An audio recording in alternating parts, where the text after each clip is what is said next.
Les chefs d'État de la CEDEAO réunis ce week-end en session ordinaire ont annoncé la levée des sanctions économiques et financières imposées au Mali depuis le 9 janvier.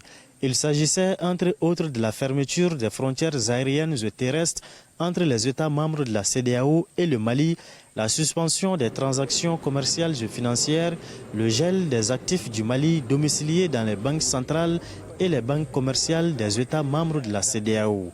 Cet embargo a provoqué la hausse des prix et même une pénurie de plusieurs produits sur le marché malien. La levée de ces sanctions soulage le pays tout entier. C'était un peu difficile de trouver certaines marchandises. Et puis les prix varient et ça a augmenté du jour au lendemain. Bon, ce n'est pas dû seulement à l'embargo, mais il y avait une crise mondiale qui est là. Donc l'embargo aussi est là de plus, donc ça fait un peu plus, donc ça nous coûte un peu cher. Donc on est très content du lever des sanctions. Bon, il n'y avait pas assez de marché. Bon, ça a joué sur mes activités un peu. Il n'y avait pas assez de marché avant. Bon, comme j'ai si bien dit, peut-être dans les semaines à venir, ça ira. Ça va. Vraiment, je suis content de la levée de ces sanctions. Je crois que toute la population aussi est contente. Parce que depuis au début, tout le monde a jugé ces sanctions injustes et puis inhumaines.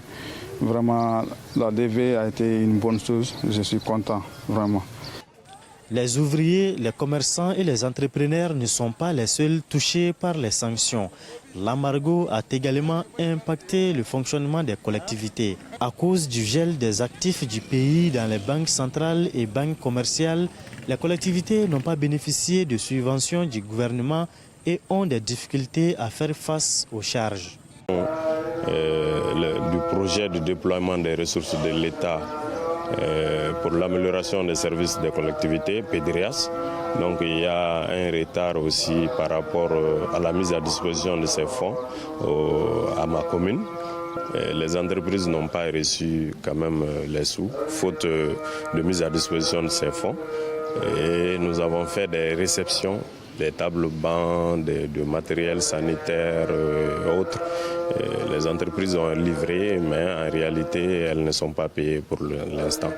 Voilà, grosso modo, ce retard dans ces déblocages des fonds au niveau de nos partenaires techniques et financiers et au niveau de la subvention de l'État aussi aux investissements.